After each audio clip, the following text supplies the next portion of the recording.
well, good morning, good evening, or good afternoon, wherever you are around the world, and welcome back to the Crest Autosport Next Gen Racing Euro TCR Championship, coming to you live here from Silverstone. We're in round 7 here, resuming after the week off we had last week. We're here on the 6th of July, ready to get into the thick of the second half of this thrilling season so far. These races proudly sponsored by Lovely Stickers, PowerMax Racing, Track Racer, Fastar 603 Autosport and Joyce Design. We are seeing all mediums of WTCR cars today in this 7th round of this 12th round championship. Coming to you here from Silverstone, the mecca of motorsport, the home of motorsport, whatever you want to call it. First hosted the first ever Formula 1 Grand Prix all them years ago in 1950, won by Giuseppe Farina, and he has hosted the Formula 1 another 60 times since. Hasn't hosted the World Touring Cars that much, only once, and it was in its debut year of 2005, and it was won by Rickard Rydell. What a legendary driver he is amongst the British fans, particularly here at Silverstone, winning in his Seat Leon. The track of Silverstone in Northamptonshire, in the Midlands of England, United Kingdom. We're driving on the Grand Prix Arena circuit today, so the start-finish straight is coming out of Club and onto the newly named Lewis Hamilton Straight. The track only costs £4.29 to buy on RaceRoom. It is an exceptional track with 4 different layouts, including this one, the national layout, which is the north end of the circuit, the southern layout of the circuit referred to as the international layout, and you also get the historic Grand Prix layout, which is often used with GT and endurance series, where it is this track but the start finish straight is going into Copse on the Woodcote Straight rather than on the southern end of the circuit where we are today. 19 turns on this track, 10 to the right and 9 to the left. It's a very long track for these touring cars, which don't go much higher than 155 miles per hour, so it's a very long track and it's going to be demanding on the tyres, as there's a lot of long and wide sweeping corners on this track. And as we mentioned, this is the 7th round of our 12-round season. We started off all them months ago at Portimao in Portugal, and then we leapt over the border to the Aragon circuit in northeast Spain. Round 3 hosted the Paul Ricard circuit in southern France for our introduction into the month of June. Imola hosted round 4 for the Italian round of the championship. The Hungaroring hosted the Hungarian round of the championship for round 5, and then 2 weeks ago was the last round that we had undertaken, and it was at the Brno circuit in Czech Republic, and drivers had a lot of good feedback after that race, saying it was some of the best racing they've ever had, and we enjoyed it as viewers as well. And we're hoping to see more of that today here at Silverstone for the 7th round of the championship.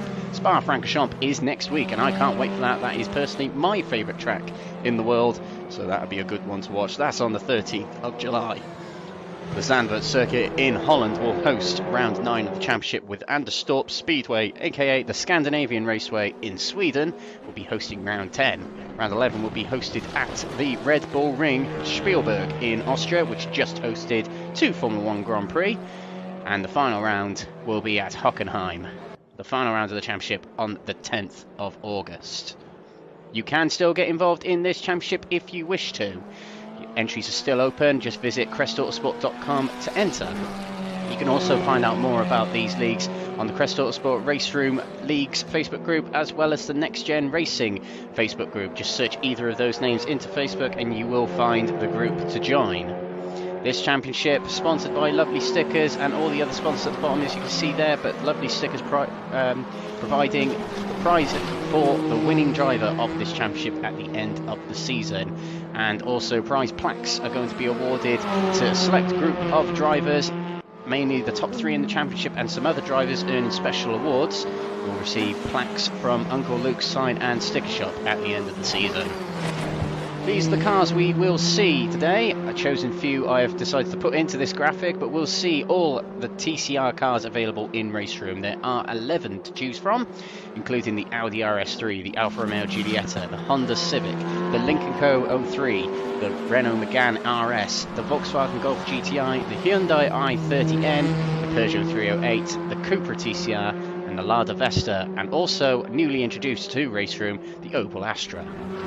This is our itinerary tonight. We have qualifying coming up in 5 minutes time, and that will be a 15 15-minute session, which will set the grid for race 1. Race 1 will go ahead with 15-minute sprint race, and then it will follow immediately with race 2, which will be another 15-minute sprint race, where the grid is based on the finishing results of race 1, but the top 8 of race 1 will be reversed. So if you finish 8th in race 1, you'll start pole for race 2. We'll have an intermission between race 2 and race 3, but when we come back from race 3, it'll be a 25-minute race, and the grid for that will be based on the results of race 2, but a reverse of the top 15. So similar to that of race 1 to race 2, the winner of race 2 will start 15th, and the one who finishes 15th in race 2 will start on pole position. You get the idea. So here we are, live pictures of our practice session underway at Silverstone, as we saw Alexander Foyle going flat out almost around Copse Corner at the northern end of the circuit. A very interesting track is Silverstone, considered by many the mecca of motorsport, along with circuits such as Spa-Francorchamps, Monza, the Nordschleife, many alike.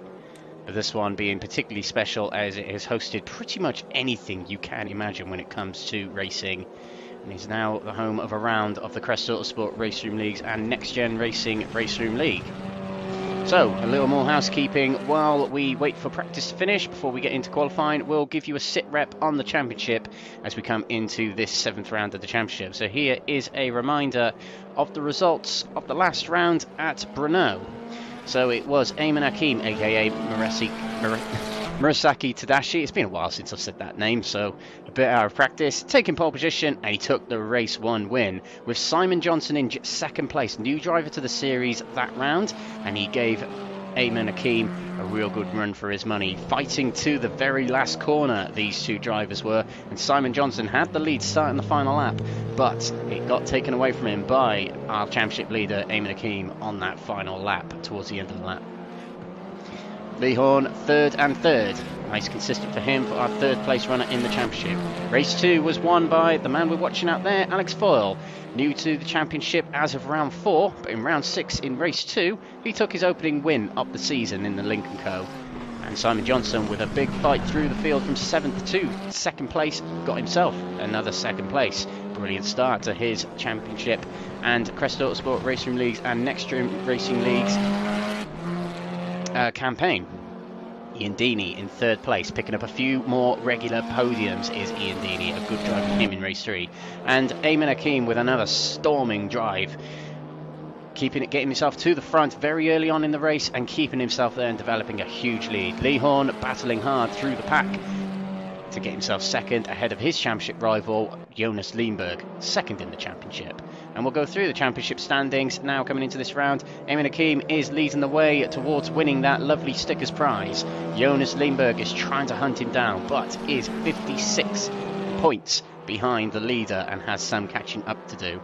3rd is Lee Horn on 485 points. Should remind you right now that Jonas Lindberg and Lee Horn sadly are not racing with us tonight, but there are drop rounds available in this championship too, to be precise. And what a drop round is, it is when your 2 worst scores are deleted, they are zeroed. So only 10 rounds from this championship count. So it is no worry to Jonas Lindberg and Lee Horn for missing tonight. They will still have a chance to fight for the championship in the rounds that they do turn up in. Ian Deeney getting himself into 4th place in the championship with a couple of consistent, well-driven races throughout the season. Sitting there strong in 4th, just behind Lee Horn, but just ahead of Stefan Heike Navalov, who hasn't had many podiums to his name this season. A few top 3s here and there, but no wins. But doing very well in the championship, 5th place for him. Jay Perkis is in 6th position. He got himself a win in round 5 at the Hungaroring, sitting there in 6th place. Jürgen Matby Pedersen, one of the biggest improvers of the season, 7th place for him.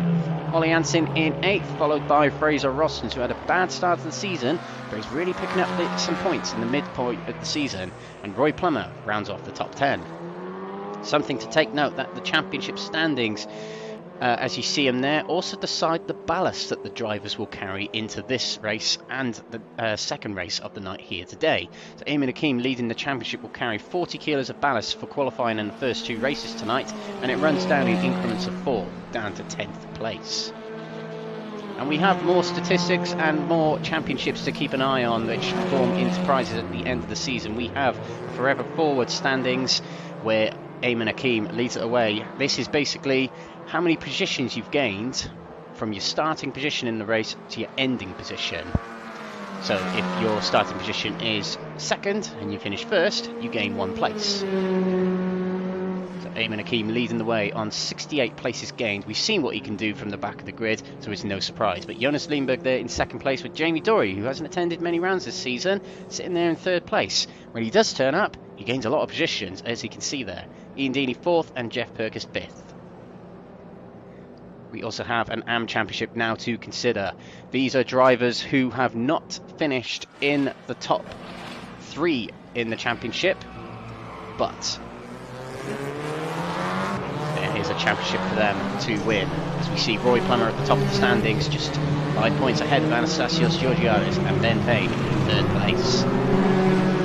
That is pretty much the housekeeping over and done with, and we are underway with qualifying here at Silverstone. So we're looking at Simon Johnson, the driver of the day 2 weeks ago at the Brno circuit in Czechia. He's at his home circuit here for his second race of the season. No ballast on his car because he's nowhere near high enough in the championship just yet to acquire ballast.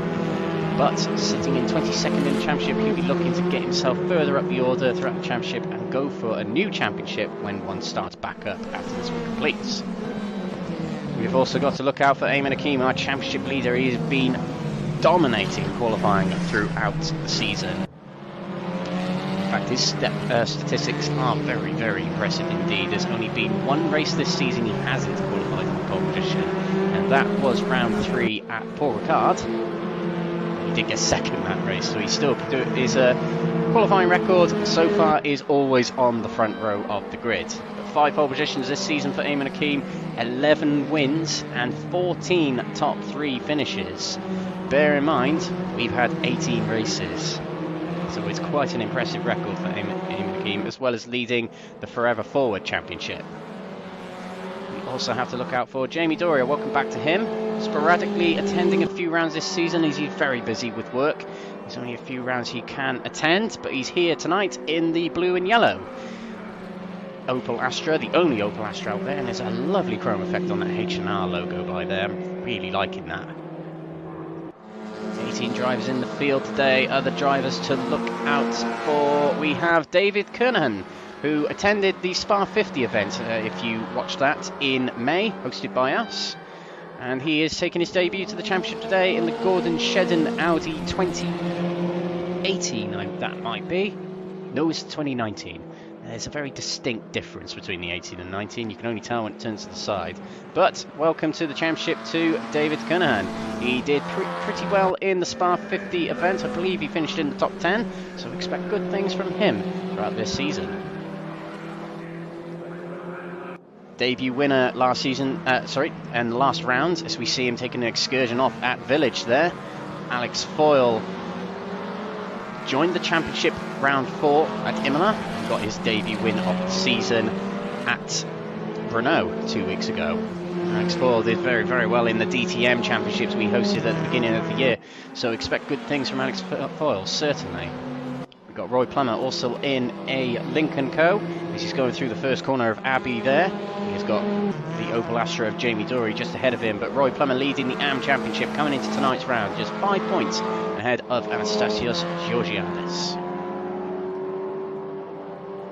So we want to get an onboard lap with someone. We might have to wait until a little bit later on. Let's see the track map. No, the track map's not working. Yeah, we'll try and get an onboard with someone. It's quite a long lap here at Silverstone, over 2 minutes. And the person who was quickest in practice was Simon Johnson. Eamon Hakeem getting himself third, so whether he's hiding something or whether the ballast on his car of 40 kilos it's having a bit of an impact on his car there. But there is something ever so slightly different, or majorly different, should I say, about tonight's race compared to other races throughout the season. There's been a big update on RaceRoom, which includes a massive physics and force feedback update, making the force feedback, well, they've basically taken a U-turn on it and redesigned the whole force feedback system. So quite a lot for these drivers to learn now, particularly as they're midway in the season. It's a bit of a thorn in their side they probably do not need. And just to mention, before we do an on-board lap with Eamon Akima, welcome to the championship, Scott McLean, Crest Autosport Assetto Corsa admin. Bit of a crunch on his front bumper there, but welcome to the championship. Let's see what he can do. So let's get with Eamon Akim. Let's get inside the cockpit of the Alfa Romeo Giulietta here as we come out of the club hairpin or club complex and onto the Lewis Hamilton straight. We will head into the Abbey corner now. Almost flat out right-hander and then left as we approach Village. Taking plenty of the grass and more to get as much as he can on his lap times. Simon Johnson temporarily taken pole position here as we go into Village, and now the loop. Slowest corner on the circuit, a late apex there for Eamon Akim. And now we'll go through Aintree and on to the Wellington Straight, one of the fastest sections of the track here as we come down the straight into what will be the long left-hander of Brooklands. Braking just after the sign on the right there, just before it, just to be safe. Through Brooklands we go, a corner that just seems to go on and on and on, and then another corner that just goes on and on forever. Turning 180 degrees on that wheel there is Eamon Akim round left field as we unload the steering, dust left behind by the Renault Megane ahead of Jürgen Mansby-Pedersen, who resets the pits. Now through Woodcote and onto the start-finish straight of the alternative layout of this circuit and also the national layout. Through Copse Corner, down one gear to fourth, missing the apex a little bit there is Eamon Akim, but he managed to keep it in to the corner and he's running a bit slow coming off that corner, so this won't be the most ideal of laps for him, but he'll carry on. Through Maggots, left, right, and now Beckett, left and right again. Long right-hander here of Beckett, or the rear end stepping out on him as we come through the Chapel Curve. This is now the latter part of the circuit. Sector 3 started now, 0.3 of a second off the pace of Simon Johnson, so not a great lap for Eamon Akim, but he has time to do another half the session or more to go as we break into the Stowe corner. Long right-hander, the back end really stepping out on Eamon Akim there, comes out of the corner, down the Vale straight and into the club chicane here. Sharp left-hander, one of the slowest corners on the circuit, the steepest curve as well. Right-hander again, and now flat out to the end of the lap where Eamon Akim will cross the line to get himself on the leaderboard. That will put Eamon Akim into second place, 0.4 of a second off of Simon Johnson, but we saw from that lap we can definitely see a better lap coming from Eamon Akim. Simon Johnson, top of the standings at the moment. He did very well at the Brno circuit and doing very well here today. Who else have we got there? Fraser Rostons. A lot of drivers at their home circuit today, but Fraser Rostons loves Silverstone. He said it many times to me on Discord chats, and this goes to show it. Sector 1, purple sector. More than a 10th clear of Simon Johnson's first sector at the moment. Pretty impressive from him. So we'll see how he gets on later on in the lap. David Kernahan, we just seen nipped up to 8th place there. Good start for him on his debut to the championship, just behind Jürgen Mansby-Pedersen, who is only a 100th and a bit ahead. So that really is not much at all. Ian Deeney puts himself into second place. The man who has been improving quite a bit throughout the season. He didn't start the season all that well. He got 2 DNFs at Portimao and an 11th place, so really not a good round for him. But with the drop round system in place, it has helped him hugely. He has managed to score a top 3 at least in every round this season, apart from the opening round, and he has scored a win in the second race at Paul Ricard. The third race at Paul Ricard. So, Ian Deeney is up there amongst it again, just like what he was at Brno. Let's see how Eamon Akim is getting on. Not a great first sector, but it's still not bad. But a good second sector. He's closing in on Simon Johnson's top time of 2:11.253. So we'll see Eamon Hakeem complete this lap, and we'll see if he goes much quicker. Let's keep an eye on Fraser Rostons, who comes through the club complex now. Not such a good sector 2, but let's see how he gets on in sector 3 here. 2 minute 6, 2 minute 7, 2 minute 8, 2 minute 9, 2 minute 10, 11, and across the line. Oh, it looks okay. Don't think it's gone any quicker, actually. No, it hasn't. So he stays 4th at the moment. Eamon Hakeem comes across the final corner now, and across the line he'll go. Oh, and he puts it in provisional pole position by 0.02 of a second. And now I tell you what, him and Simon Johnson were only separated by 0, literally 0 at one point during the Brno qualifying session 2 weeks ago. Let me just remind myself of how close they actually were in the end. So there was about 0.2 between them in the end, but for a very long time in the practice session they were inseparable on times. And yet again, they are here at such a long track of Silverstone, which is really impressive.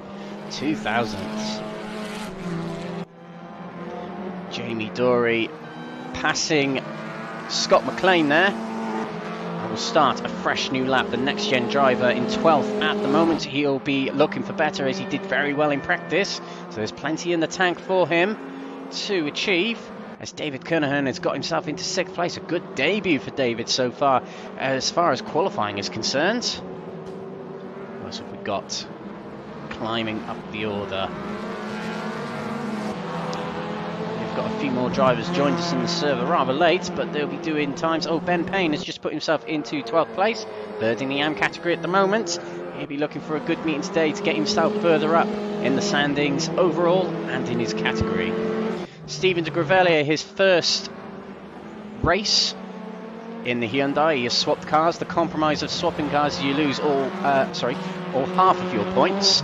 So it was a compromise that Stephen de Grevelier was willing to make. He started off in the Renault Megane, didn't like it, but has come to the much more all-round Hyundai. The difference between that and the Renault, well, the Renault has got a much more tail-happy rear end, which Jürgen Madsby Pedersen is driving. He loves that car, as he used it to rotate the rear end. Some drivers prefer a bit of an all-round car, which the Hyundai certainly is. It's a car that seems to go very well on most tracks. But Stephen de Grevelier here, bettering his first sector time at the moment. We'll see how he gets on later on. So Eamon Hakeem, top of the stands at the moment with not much time remaining. He'll come round the final complex of the circuit here to start a brand new lap. Backs off to get away from the car in front, not to get a slipstream, but to get himself a clean lap with no interruptions. Simon Johnson is on a flying lap now, so this will probably be his last. Now, the annoying thing about RaceRoom is once the timer expires, that's it. You cannot complete your lap. As soon as the timer goes to 0, we move on. So it is something these drivers have to consider really, really carefully, is getting themselves on track to get themselves enough laps in enough time. Simon Johnson there, sector 1, sets a purple sector. Not by much, but he does it anyway. 200th of a second, which really isn't much at all. We're talking about 2000ths between him and Eamon Hakeem at the moment at the top at the standings. Let's see Eamon Hakeem as he comes onto the Wellington straight now. At the end of this straight, we'll see how he's got on in sector 1. Eamon Hakeem has been on pole position 5 times out of 6 so far this season. Can he make this 6 out of 7? Oh, he might do. He might do. This is only sector 1, but a purple sector for him. Let's switch over to Simon Johnson now. A purple second sector. This is an extraordinary lap from the Hyundai driver on home turf. Can a Brit take pole at the Brit? Let's find out. Through Stowe he goes. As we said, this will be his last opportunity. It might also be Eamon Hakeem's last opportunity. Into club we go, flicking the car sideways a little bit just as he turns it in towards club. Final corner here, flat out to the end now. It is now or never for Simon Johnson. Can he get in on pole position? He crosses the line. Oh, I don't think he has. No, he hasn't.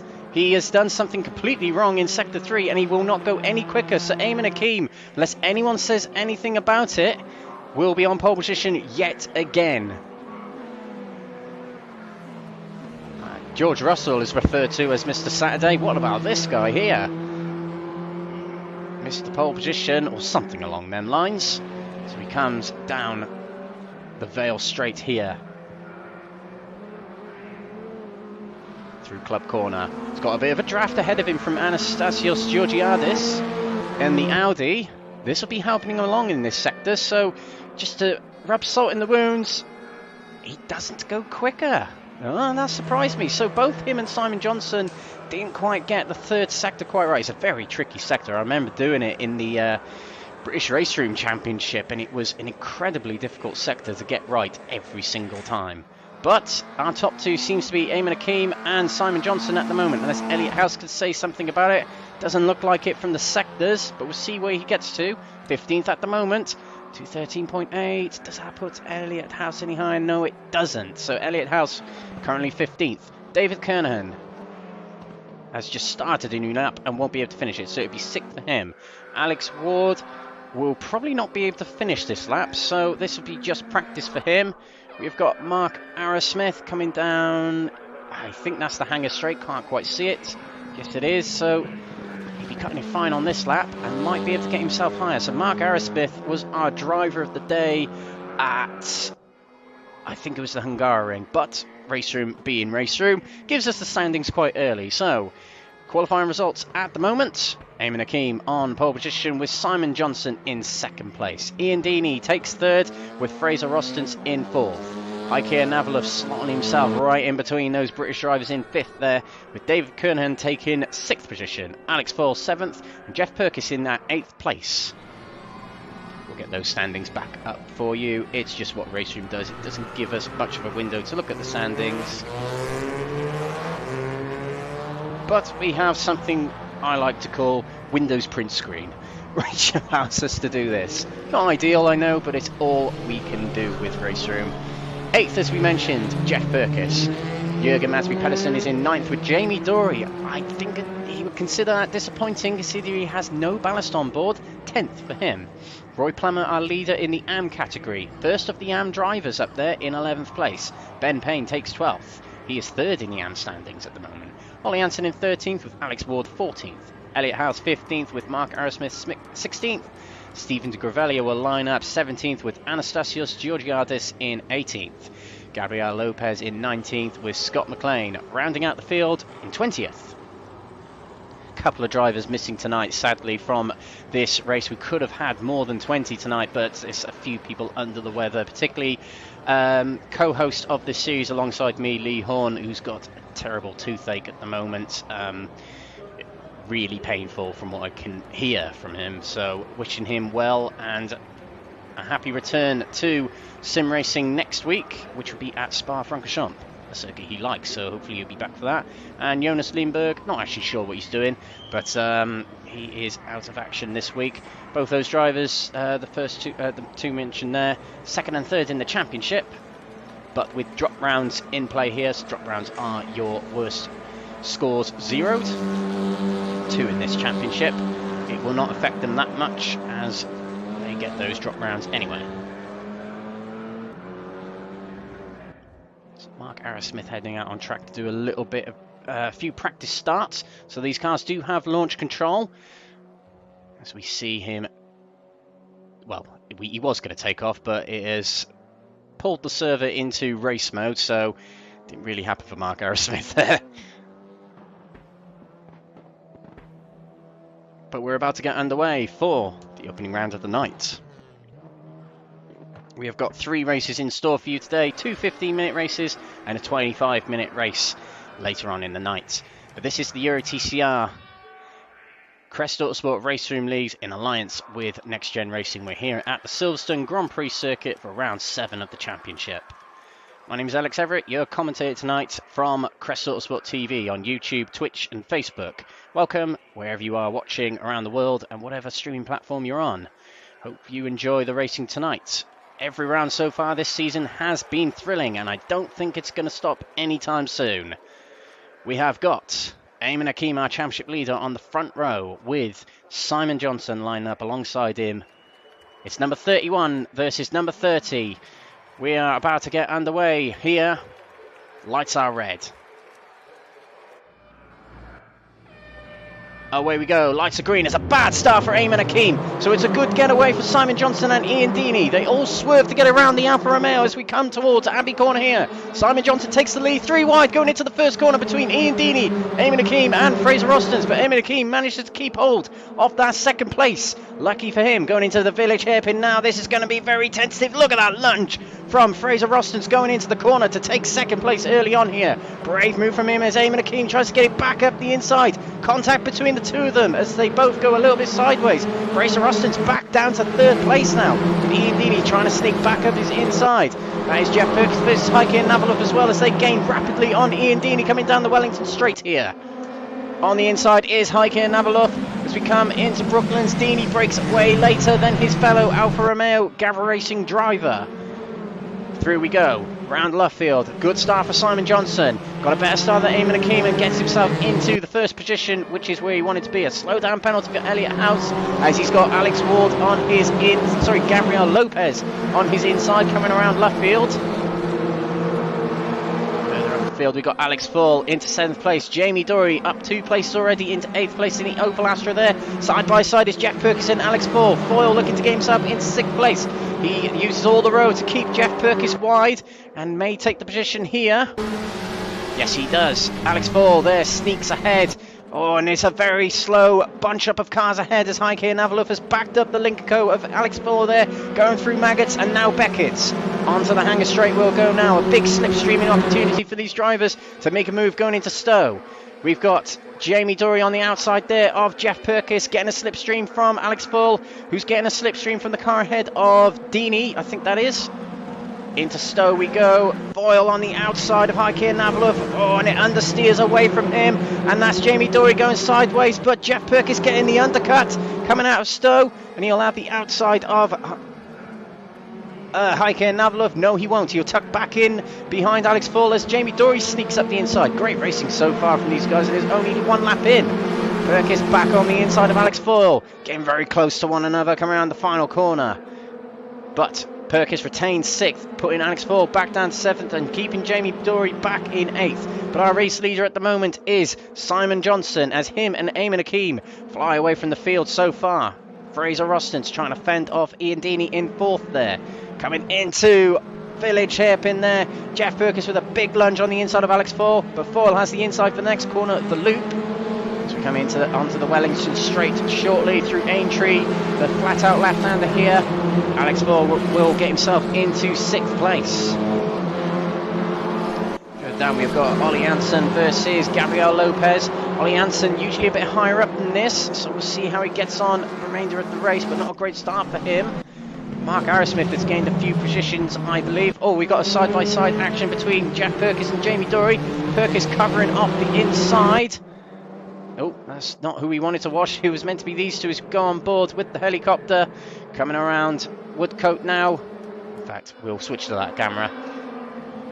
Oh, and Stephen de Gravelia out of the race already. A game crash for him. So, in real life, you get an engine blow up. And sim racing, you get your computer blow up. Hopefully, Stephen de Gravelia will be back for race 3. But it's rather unfortunate so early on in the night that that's happened. Didn't get to see what he could do in that Hyundai that he's new to as of today. Through Maggots we go.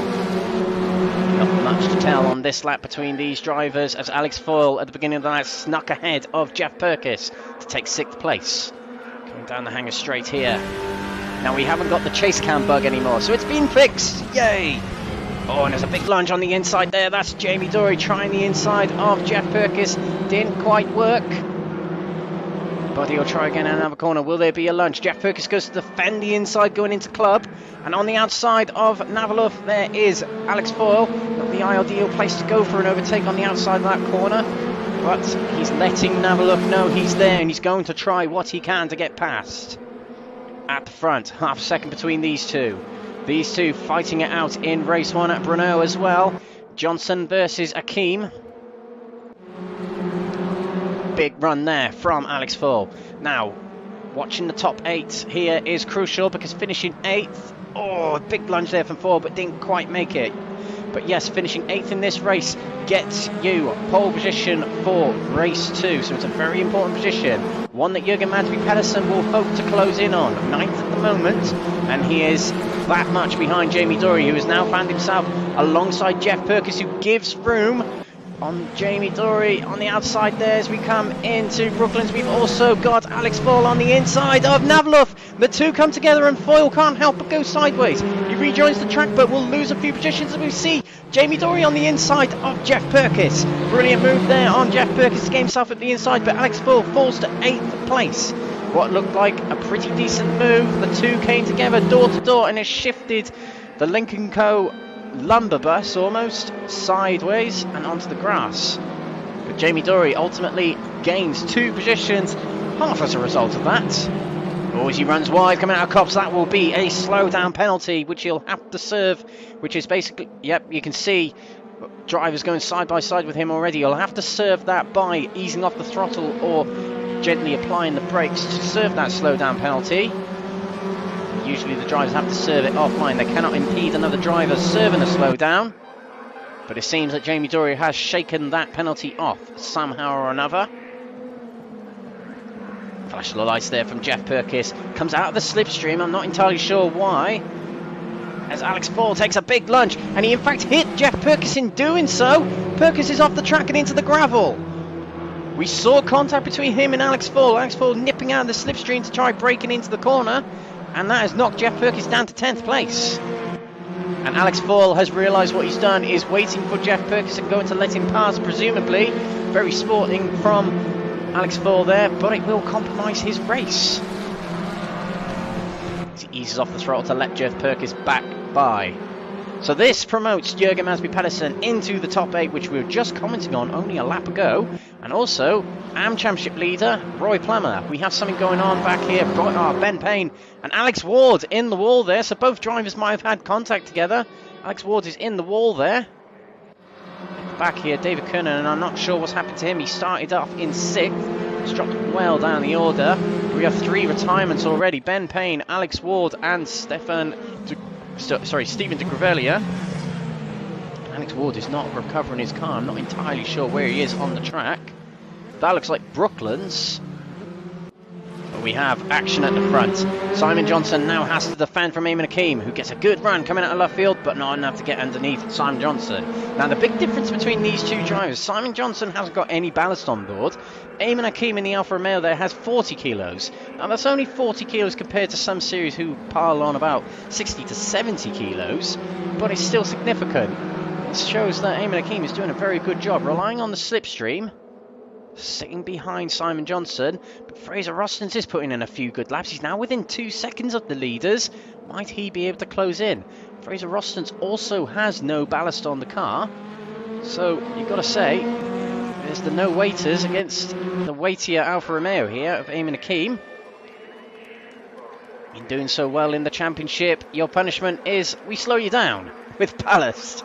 Seems a bit immoral, but that's touring car racing. Eamon Hakeem, no move yet from him. Taking a very wide line through the exit of Stowe, trying to get up as much as he can. Oh, really close. Oh, and his car went sideways there and nearly went over on his roof. That's something that RaceRoom does. Once you get on 2 wheels, it's very difficult to get it back on all 4s, and that could have been a race-ending roll there for Eamon Hakeem.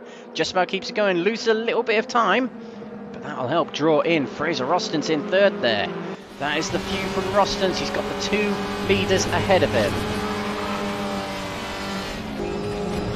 This is Jamie Dory we're watching, the Opel Astra, new to RaceRoom. He looks always to try and get a move on Heike Navlov. He tries the outside of Village. If he can hang on to that, he'll have the inside for the loop, which will be much, much more ideal for Jamie Dory. He gets himself into 5th place. He can hang on to this down the Wellington Straight. Brilliant move from him around the outside of one to keep it on the inside for the other. But a big run coming out of Aintree there.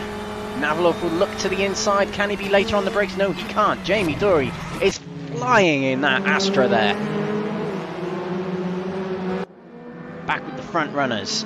Fraser Austin's within 1.5 seconds now of the leader. He is lapping quicker than the two ahead, but he has got 5 minutes to catch and pass them if he wants a race win here today. He's on the podium, which is pretty decent for Fraser Austin. He hasn't had the ideal start of the season. In fact, I was wrong. He has got ballast on board. He's got 8 kilograms as he's 9th in the championship. The drop round has certainly benefited him as he missed Imola, but he had a particularly bad round at Portimao first round of the season, so he'll be waiting for that second one to come later in the season, which will certainly help establish his championship position a little bit more when that is implemented around about round 10 of the championship. But for now, he's just trying to clock up as many points as he can. 8th at the moment, Roy Plummer. And why is that an important position? Because 8th place gets you pole position for race 2. And now Roy Plummer is under pressure from Jeff Perkis and Alex Paul. Roy Plummer has been there and thereabouts this season. Oh, as Jeff Perkis flies it up the inside. What a move from Jeff Perkis. Real brave to get it on the inside of Roy Plummer, but credit to him for giving him room. But we'll fight back on the outside here. There's Alex Paul trying to sneak in the middle there, and in fact, credit to him, he did it. Alex Paul gets himself into 9th place. So now Jeff Perkis is in the running for reverse grid pole. Back towards the front. Simon Johnson still ahead of Eamon Hakeem, who can't seem to close back in just yet on Simon Johnson. Let's see if anything happens later on. But those two, nothing to tell between them just yet. Let's get back with this battle here. Jeff Perkis versus Alex Paul. Now Roy Plummer will be a little bit annoyed with himself that he's let that go away. Oh, as we see more contact between Alex Paul and Jeff Perkis. And again, Jeff Perkis will be a bit annoyed with his compatriot behind him in Lincoln Co there. But they both got away with it, and both will continue battling for that reverse grid slot. If I know Jeff Perkis and I know him well, he loves a bit of argy-bargy battling. He just laughs about it. That's the kind of sim races we like in this series. Alex Paul has got to find a way past Jeff Perkis safely. So he tries a later apex through Luffield there to get a big run onto the Woodcote Straight here. Close behind Jeff Perkis. We've also got a good battle getting closer between Mark Arrowsmith and Elliot House there. Elliot House in the black and yellow and red Audi there. A good run through Copse there. He has got Mark Arrowsmith right ahead of him. We'll back off a little bit as we come towards Maggots and Beckett's. Big run through Maggots there. Oh, couldn't quite slip up the inside for turn 3 of the complex. Into Beckett's now, and it will have to be a run onto the Hangar Straight here that does the move for Elliot House to get himself into 11th position. Oh, and Mark Arrowsmith backs off there. Might that have been a slow down penalty? It might have been, as he served it correctly coming off the racing line, even though he's letting Elliot House back, letting Elliot House through. Yeah, very strange. We'll have to find out a bit later on, but down to 12th place for Elliot House. Foyle and Jeff Perkis still real close. Battle for reverse grid pole. As Jeff Perkis has a slow down penalty. How severe is it? He might have to serve it. As will Alex Foyle as he went right wide coming onto the Lewis Hamilton Straight there. Comes through Abbey here. That's the gap to the car ahead of Jeff Perkis. A shallow entry into the village hairpin and another shallow entry into the loop. Maybe the tyres are wearing because he went very, very wide on exit there, and that has allowed Jeff Perkis to stretch a bit of a lead ahead of Alex Paul as they come onto one of the fastest parts of the circuit. Far from ideal for the Lincoln Co driver.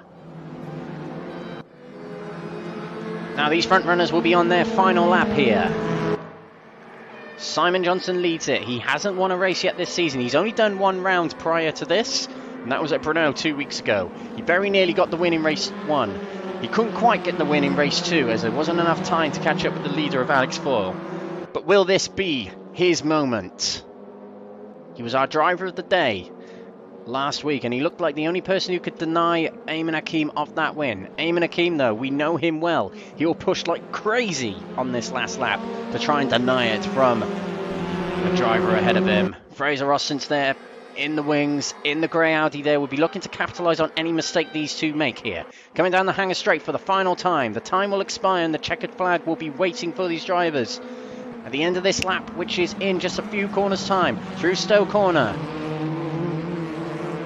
Only one braking zone to go for Johnson. That is the view from Eamon Akeem. He's not quite close enough. So it will be Simon Johnson who will come round Club Corner. Debutant last week and driver of the day. This week he takes his debut win of the season.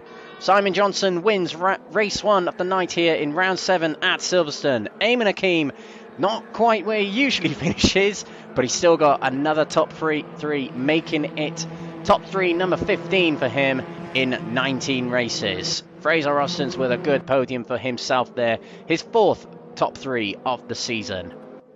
Deeney will come through in 4th place there in the Alfa Romeo. Relatively quiet race for him. Jamie Dory with a good charge from 10th on the grid to 5th. Navalov takes 6th with Jürgen Madsby Pedersen 7th and 2nd on the grid for race 2. Jeff Hurkis takes reverse grid pole, getting away from Alex Ball on the final lap there, who finishes 9th. Roy Plummer getting himself into contention for reverse grid, in the end will finish 10th. With Elliot House getting past Mark Arrowsmith towards the end there to take 11th, and Arrowsmith, the aforementioned, 12th.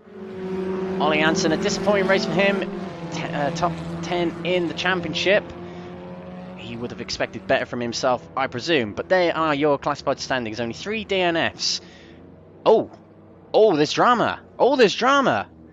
Eamon Akeem didn't serve a slowdown penalty, therefore gets a 30-second penalty and finishes 14th. So that will put him 14th on the grid for race 2 and will lose him a whole heap of points. So your top 3 are Johnson, Rostons and Deeney. We did see he got a slowdown penalty come through club there, but he crossed the line in 2nd but hadn't served it in time. Well, as we were mentioning there though, 3 DNFs, Ben Payne, Alex Ward and Stephen de Gravelia. There are your standings with a little bit of drama thrown in.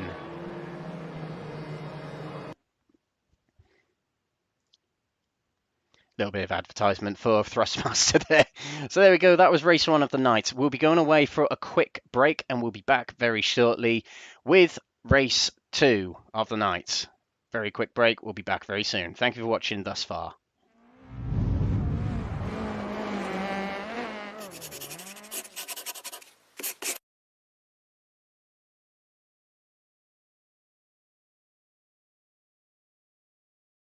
The GP Box is an online marketplace for motorsports merchandise and memorabilia. Browse for a whole range of motorsports products in all forms of motorsport. Take Formula 1 for example.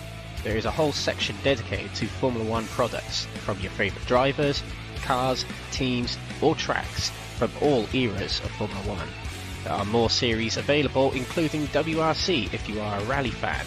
You can even search for your favourite form of motorsport to see what products they have in your favourite forms of motorsport. Or, if yourself are a retailer in motorsport, you could set up your own shop within the GP Box to open up your products to a much bigger motorsport audience. Find out more at thegpbox.com.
The GP Box is an online marketplace for motorsports merchandise and memorabilia. Browse for a whole range of motorsports products in all forms of motorsport. Take Formula 1 for example. There is a whole section dedicated to Formula 1 products from your favourite drivers, cars, teams or tracks from all eras of Formula 1. There are more series available, including WRC if you are a rally fan. You can even search for your favourite form of motorsport to see what products they have in your favourite forms of motorsport. Or, if yourself are a retailer in motorsport, you could set up your own shop within the GP Box to open up your products to a much bigger motorsport audience. Find out more at thegpbox.com.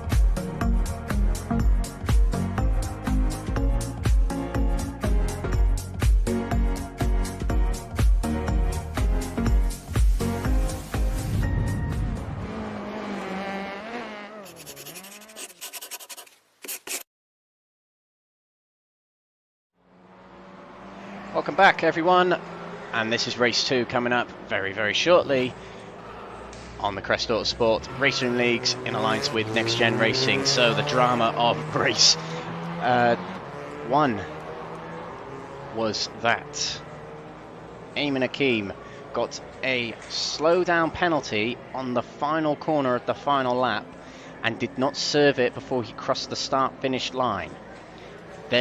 The finish line, should we say. So the 30-second penalty subsequently dropped him in the results down to 14th position, which put him out of reverse grid contention and promotes a lot of drivers at one place. So that puts Alex Fall onto pole position for race 2, Jeff Perkis in second. Jürgen Madsby Pedersen will start third on the grid with Heike Navalov in fourth. Fifth will start Jamie Dory, with the top 3 of race 1 will start 6th, 7th and 8th, and that's Ian Deeney, Fraser Rostens and Simon Johnson. The remaining cars on the grid are from 9th downwards, from Roy Plummer down to what will be Ben Payne, as there was a game crash for Alex Ward and Stephen de Gravelia. But here we go, we're about to get underway for the second race of the night, another 15-minute race coming up. Thank you for watching Crest Autosport TV, whether you're watching on YouTube, Facebook or Twitch. Do give us a like and subscribe, or a follow, whichever medium you're on. Please keep an eye on all the live streams we have coming to you on Crest Autosport TV. We have IndyCar racing coming soon. We have GT racing coming soon on iRacing. So here we go, drivers lined up on the grid. It's Alex Fall on pole position, and alongside him is Jeff Perkis. Lights are red. And away we go. Good start actually from Alex Fall there. There's a slow Audi getting away back there. I think that's Fraser Rostens. And pulling off there is Jamie Dory. What's happened to Jamie Dory? We'll find out shortly. But Alex Fall comes through turn 1 in the lead with Jeff Perkis in second place. What's happened to Jamie Dory? He's running very slow at the back there. I'm not entirely sure. But we go into turn 1. Oh, look at that lunge from Navalov as he nearly rolls over, trying to keep it on the inside of Jürgen Madsby Pedersen. Coming through the loop there. Nice undercut there from Simon Johnson and the Hyundai. Flash lights there from Navalov. He's not happy with something Jürgen Madsby Pedersen did, but in doing so, he nearly turned across on Simon Johnson. Eamon Hakeem is already up to 8th place and now 7th place. What a start from the Malaysian driver. Back to where he could have started in the first race, but there's a lot of points lost for him with that penalty he had in race 1. Elliot House up to 8th position. What's happened to Jamie Dory? Still running slow back there. Very, very confusing. Not entirely sure. Fraser Rostens with a bad start there on the inside of David Kernahan, trying to get himself back up towards the top. But through Cops Corner, Alex Fall leads, nearly a second clear of Jeff Perkis here.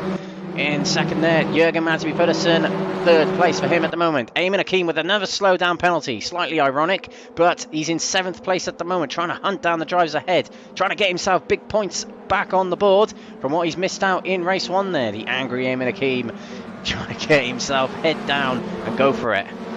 Oh, and Alex Ball has run off there. Something's happened to him. He's running off the track there. Whether he's trying to slow down or something like that, or made a mistake, he drops down the order from 1st down to 10th. What a shake-up this first lap has been. A look at all these drivers. 3 wide, nearly going into the turn of Stowe. As Eamon Hakeem on the inside of Ian Deaney puts himself at the 5th place. What a start from him. Just remind me where he started. 14th position, and he's up the inside of Navlov now. That was a bit forceful. Never going to work, Eamon. He's in a bit of a mood, I presume. Going for it on this opening lap here as he follows fellow Alpha through with another Alpha behind him. But at the end of lap 1, Jeff Perkis leads, inheriting that position from Alex Ball, who's dropped down to 12th place. Jürgen Madsby Pedersen in 2nd position. Jürgen will wave his Danish flag with pride, not only on the track here, but tomorrow in the Euros as he goes up against England tomorrow. Not him specifically, but his nation. And we have got Simon Johnson there, waving the flag for England as he nearly rolls the car over, hitting the curb too hard at the loop there. And that will allow Heike Navler through and into 3rd position. But he has got his old rival of race 1 back behind him, and I bet he's wondering, how did he get there? In 5th place now is Eamon Hakeem, as Simon Johnson will go for a move on the inside going into Brooklands. Couldn't brake late enough. Slots back in behind Heike Navler. Up to 7th is Elliot House. A great race so far for him as he tries to sneak it up the inside of Ian Deaney coming around left field. Good move from Elliot House so far.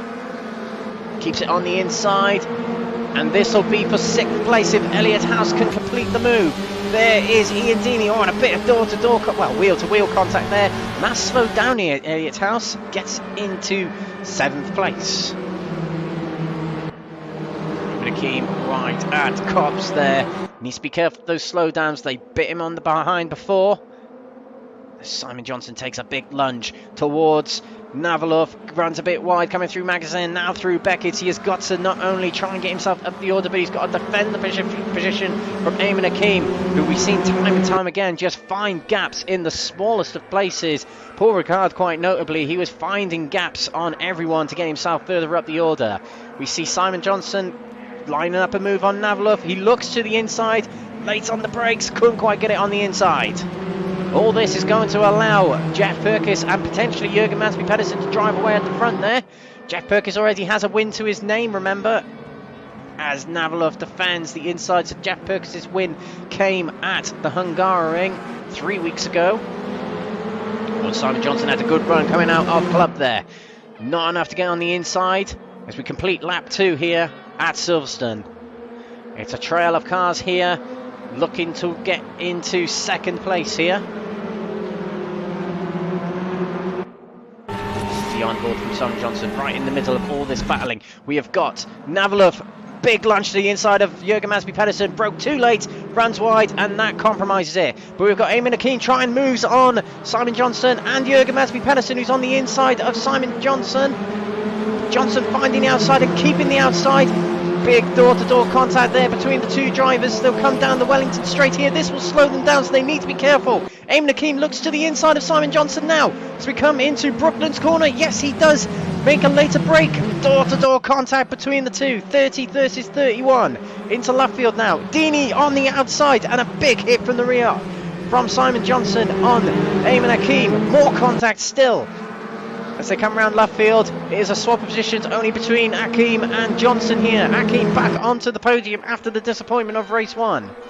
Ian Deaney's in the wings looking as well in the number 25 Alfa Romeo there in 5th place. Oh, big contact again. Simon Johnson's run off the track and into the wall he goes. I think he's able to keep going. I don't think it's too much damage, but there was a bit of a scuffle there between him and Deaney, which sent him off. And Deaney's also run slow and run down the order.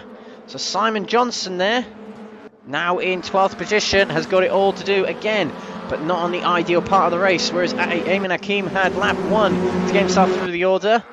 He is back onto the podium. So although him and Johnson aren't necessarily battling for the championship, because Johnson started late in the championship, this will help out Hakeem in terms of points, get himself back up there. And Jamie Dory is out of the race, unfortunately. Not sure what happened to him, but out of the race in the pits there. Back towards the front. Akim has got to work on Pedersen here.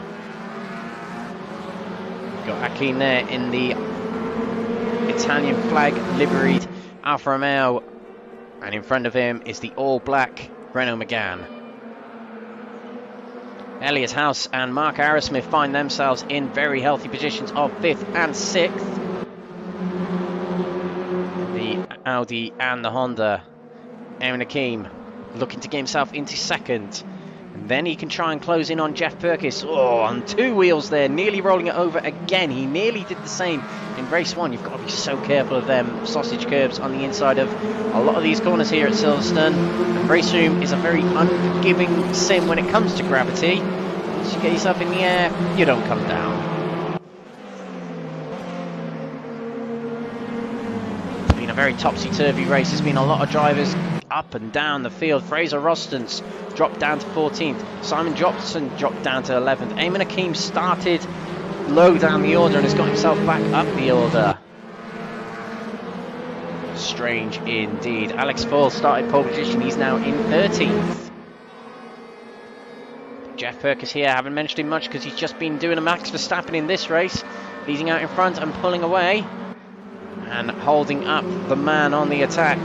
Pedersen in 2nd is holding up Eamon Akim here. Now Eamon Akim was driving rather raggedly in the opening section of the race. Might he have burned his tyres a little too much? We'll see as he's trying to line up a decent move on Jürgen Mads Pedersen.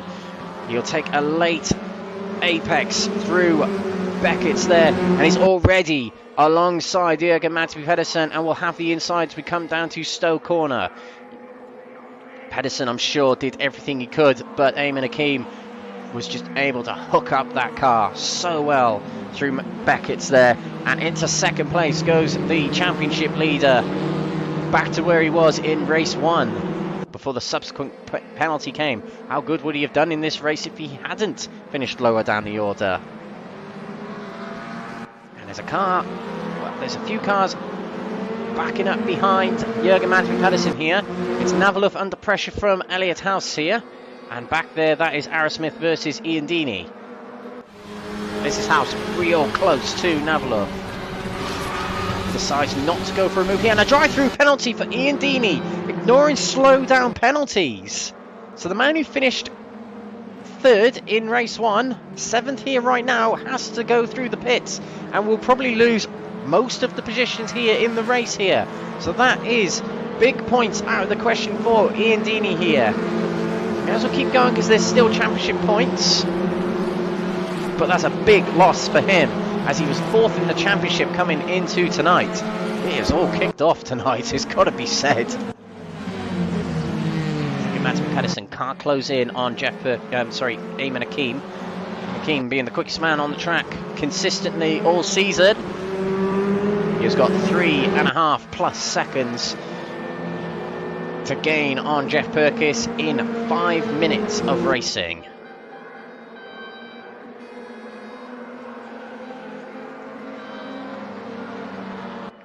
Elliot House here still looking for a move on Navalov ahead. Make it, but Navalov had a very good run on Jürgen Mads Pedersen here. Tries to find the inside going into Maggot. Can't quite make it. We'll try and line up a similar move to that of Eamon Akim. In fact, he's already found a way alongside Pedersen. Can't quite make it. Has a late apex, and Pedersen goes a bit wide. He's already alongside. Oh, and Pedersen shuts the door, learning from his previous mistakes. Navalov just can't find a way past Pedersen in this race. Oh, as Elliot House tried to get alongside Navalov, but the door closes and there was nearly contact between him and Mark Arrowsmith. In fact, there might have been a little. Arrowsmith's on the inside of Navalov, and Navalov is shifted sideways and drops down the order to 6th place. Arrowsmith with a brave move. 2 places in one corner, and peeling off there is Ian Deeney to serve his slowdown. But Mark Arrowsmith gets himself into 4th place, overtaking 2 in one corner. Now, it might be one for the stewards to look at later, because there was a lot of contact between all 3 of them there. But the order shifts. House stays where he is. Navalov drops 2, Arrowsmith gains 2. Arrowsmith, who's been one of the big improvers this season. And this race is certainly showcasing that, as he's up in the top 5. Johnson is trying to find his way back through as he makes his way past Roy Plummer. Reverse grid contention is for the top 15 places. So Georgiadis is in 15th at the moment. Ian Deeney has got himself back on track in 13th, so he'll start quite far up the order in the next race. But it's Georgiadis who will take reverse grid pole unless Scott McLean has anything to say about that. Let's keep an eye on this battle.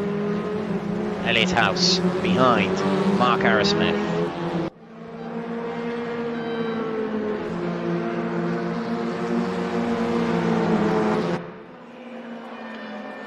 Up towards Copse Corner we go. It calms down a little between these drivers. Soon they'll start their final lap though, as we have 2.5 minutes remaining on a 2-minute lap. We're about a minute through this one now. So there'll be one more lap after this one for these drivers to make their moves to get themselves onto the podium potentially, which is currently held, that final spot off the podium, by Jürgen Madsby Pedersen. Jürgen, who's come on leaps and bounds this season compared to previous seasons that I've raced with him. One podium so far this season in round 4 at Imola, as Mark Arrowsmith now finds his way alongside. Pedersen just can't seem to get Beckett's correct and is letting a few drivers alongside or past. Arrowsmith takes to the outside, hangs on to the outside very, very wide indeed, but can't quite get alongside or past Pedersen. Now has Elliott House to worry about. Oh, a big early break there from Pedersen, but that allows Elliott House, who gets up the inside of the bunched up Mark Arrowsmith there, finds his way alongside, and this will start the final lap between the two drivers that go side by side going into Abbey Corner. They've got to be real careful here. Or door-to-door contact. Has finds his way through, muscles his way into 4th place past Mark Arrowsmith, who has Navaluf to worry about as well. Arrowsmith tries a big late break, couldn't quite hold it to the apex. That allows Elliott House the undercut, and now Navaluf has found himself alongside Arrowsmith. Contact between the two, and they'll drop away from Elliott House. That's not what they wanted, but Navaluf gets himself back into 5th, but still with Arrowsmith lurking around. That gives Pedersen a bit of breathing space. Meanwhile, with the top two, Perkis still leads by a substantial amount ahead of Eamon Akeem, who will be pleased he can tie up another 2nd place here. But what could have been for him? What could have been? Mark Arrowsmith drops back down to 6th place, as we saw with Navalur getting past him. Simon Johnson with a slowdown penalty. He's back there in 8th place, not too far away from the pack we were just watching ahead. But still a relatively decent placing for him in this race at the moment.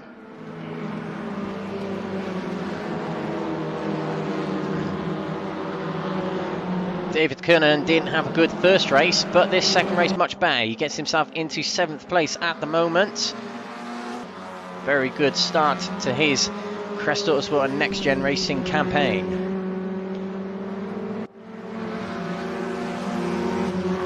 Oh, Mark Arrowsmith has dropped to 8th place. He's run off somewhere at Maggots and Beckett and drops down the order. Oh, might be a puncture because he's really struggling to keep hold of that car. Drop down the order here. Oh, such a shame, as he was doing he's putting on a great show at the front, towards the front there. But this guy, he takes another win. He took a win at Hungary 3 weeks ago.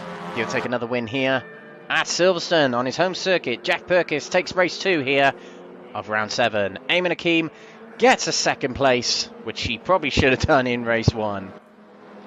Jürgen Madsby Pedersen picks up another podium placing. 3rd place for him. Elliott House fighting through the order from lower than 8th position. I can't quite remember where he started, but 4th place for him. IK Navaluf elbows out in that race. Only enough to secure 5th though.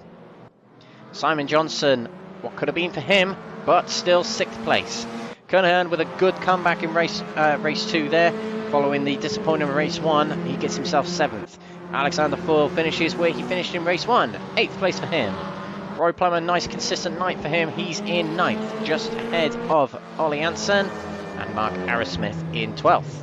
So there are your standings. And there's another penalty. Ian Deeney didn't serve a penalty, so that puts him down to 16th and therefore promotes Scott McLean to 15th. Scott McLean will take reverse grid pole for race 3 as he finished 15th. So a lot of drama in the form of penalties in this race. But your top 3 were Jeff Perkis, Eamon Hakeem and Jürgen Madsby Pedersen. That has been race 2 of the night. We have got race 3 coming up very shortly. We're going to leave for a short break here on the channels and we'll be back very soon with race 3. Hope you've enjoyed so far and prepare for even more great racing coming up very, very shortly. Don't go away. We'll be back very soon with race 3.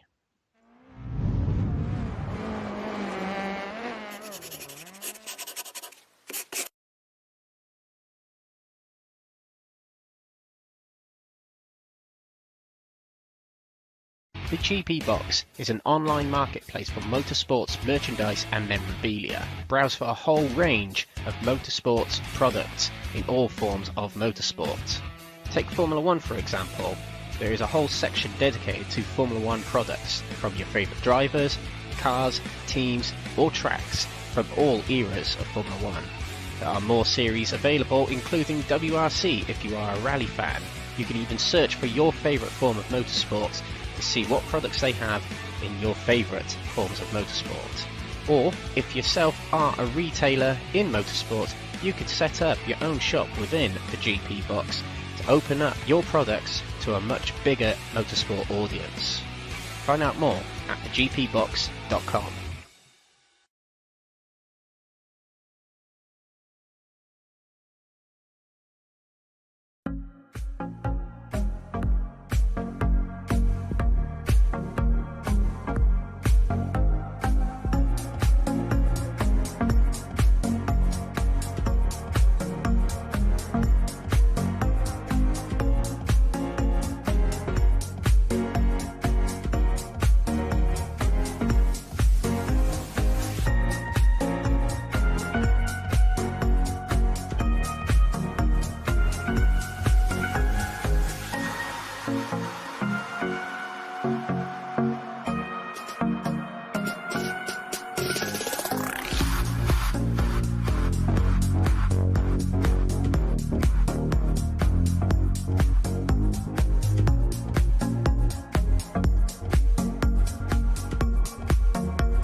The GP Box is an online marketplace for motorsports merchandise and memorabilia. Browse for a whole range of motorsports products in all forms of motorsport.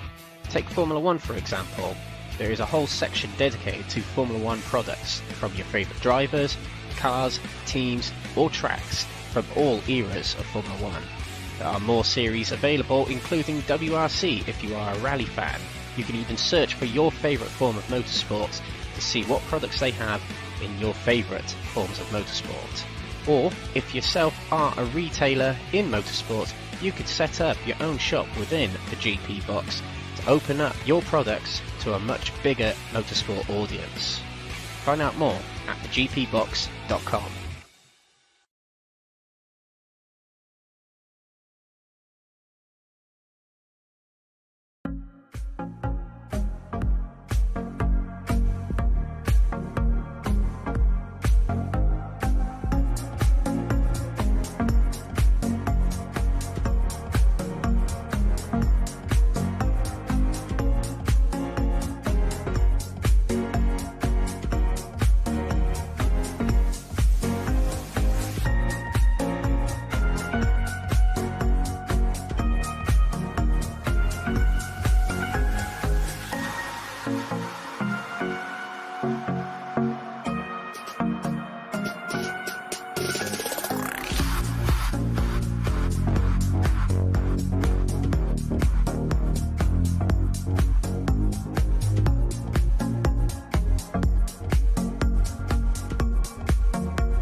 The GP Box is an online marketplace for motorsports merchandise and memorabilia. Browse for a whole range of motorsports products in all forms of motorsport.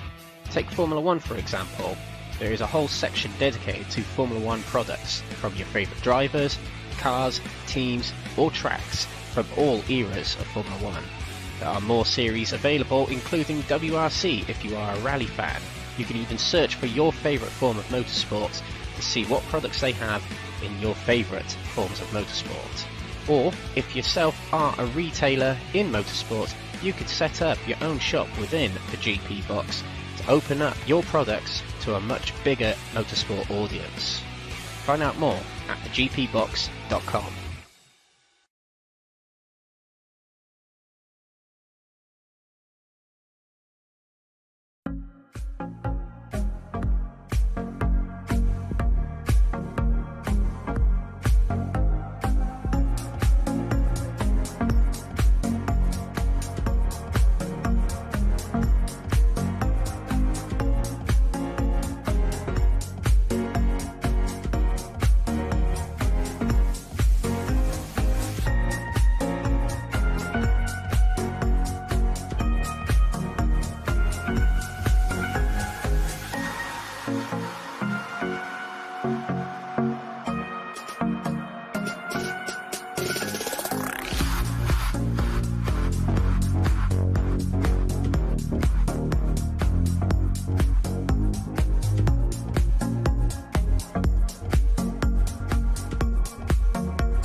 Welcome back everyone to the Crest Autosport RaceRoom Leagues in alliance with NXTGEN Racing. Tonight we have round 7 of the championship coming to you here on the 6th day of the 7th month here on the Crest Autosport YouTube, Twitch and Facebook channels. We've got TCR Racing coming to you today in the form of a European tour. And these leagues sponsored by our partners and sponsors, lovely stickers, PowerMax Racing, Trackmaster, Fastar, 603 Autosport and Joyce Design. Tonight we are at the Silverstone circuit, the mecca of motorsport, and we are on the full Formula 1 Grand Prix layout that's so famous and going to be coming to our screens very, very soon in the F1 calendar. This track only costs £4.29 on RaceRoom to buy. It has 19 turns, 10 to the right and 9 to the left, and with that you get 4 variations of the circuit. This variation we're racing on today, as well as the historic Grand Prix layout, which is the same layout but the start-finish straight is after Woodcote instead of the Lewis Hamilton straight, and there's also the national layout and the international layout. Hosted over the years 60 F1 Grand Prix, it has shared the British Grand Prix with Brands Hatch, and in the World Touring Cars it hosted one race in 2005. This is round 7 of the championship. Round 8 is coming next week at Spa-Francorchamps, but all them weeks ago we started off at Portimao, then round 2 went to Aragon in Spain, Paul Ricard was the French round of round 3, round 4 in Italy for Imola, round 5 in Hungary for the Hungaroring, and Renault Circuit hosted round 6 2 weeks ago. Today we're at Silverstone for round 7, and next week Spa-Francorchamps, as we just mentioned. Zandvoort will be round 9 of the championship, with round 10 taking place at the Anderstorp Speedway, aka the Scandinavian Raceway. Round 11 will be at the Red Bull Ring, which just hosted 2 Formula 1 Grand Prix, and then the final round will be at the Hockenheim Ring in Germany. We have had qualifying, race 1 and race 2. Race 3 is coming up very, very shortly, and it will be a 25-minute race, so a little bit more of an endurance element about it. No pit stops required from the drivers in this race, but they will have to get tyres wearing away throughout the race to the end in this 25-minute race, and with a reverse grid to contend with of the top 15 finishers from race 2 that we just saw. And speaking of top 15 finishers, we will show you the top 15 from the previous race, and we'll go through the grid for the next race just before things get underway. So, the top 15 of these results are reversed. However, Scott McLean has eliminated himself from the round tonight, therefore promoting Ian Deeney up to 15th place, him getting reverse grid pole for this race. Georgiadis will start second place with Gabriel Lopez in third. Fourth will be Fraser Rostons with Mark Arrowsmith in sixth. Ollie Hansen in seventh with Roy Plummer in eighth. Alex Paul ninth with David Kernahan in 10th. I've done this wrong. David Kernahan is next with Simon Johnson starting 10th. Ken Avalov will start 11th with Elliot House starting 12th. 13th will be Jürgen Mads Pedersen, Eamon Hakeem 14th and Jeff Perkins in 15th. Jamie Dory will start this race in 17th with Ben Payne in Jamie Dory will start in 16th with Ben Payne in 17th, Alex Ward in 18th and Stephen de Gravelia in 19th. Yeah, very confusing. So that is the grid for the race coming up. We should also consider the ballast coming into this race. So throughout the night it has been based on the championship coming into round 7 of the championship here. But the ballast for the final race of the night will be based on the qualifying results from early on. So Eamon Hakeem, surprise, surprise, still has 40 kilos of ballast on his car. Simon Johnson will carry 36 kilos on his car, 32 kilos for Ian Deeney, and it goes down in increments of 4 thereafter. So a little bit of time before we get things underway.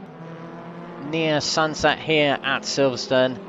So we watch drivers get a little bit more practice before things get underway for the final race of the night. As we mentioned, a 25-minute race coming up, so there's more of an endurance element about it. The tyres will wear away throughout the race, so if you waste away the tyres like the drivers have on lap 1 so far tonight, with lots of overtaking and a bit of side-to-side action, changing directions, turning in harder for corners, it will account for what happens to your tyres later on in the race.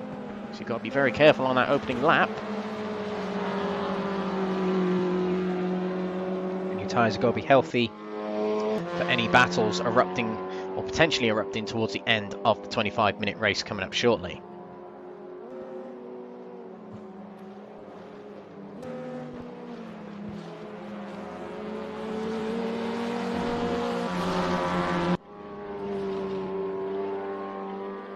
A little bit more housekeeping before we start tonight's race. We do have sponsors and affiliate links that you can access via the description in all our videos here, whether you're watching on Twitch, Facebook or YouTube. You can check out the description to see our affiliate links for our sponsors' lovely stickers. We're also providing a prize to the winner of this championship. So far at the top of this championship is Eamon Hakeem, so he'll be the one taking away the lovely stickers prize at the end of the season if things go to plan for him. But you can get a 10% discount code for any lovely stickers product via our description. You can find the code CRESTLS10. Use that on lovelystickers.com and you will get a 10% discount off any of their products. Likewise with Track Racer, you can get a 5% discount by using the code CREST via the affiliate link in our description. And Track Racer do lots of sim racing products, including rigs, monitor stands, seats and the like, to get your sim racing up to the next level. And a big thank you to the other sponsors and affiliates we have in the championship, including PowerMax Racing, who are NXTGEN Racing's lead sponsor, as well as Joyce Design and Fastar, and of course 603 Autosport, our third sponsor at Crest Autosport.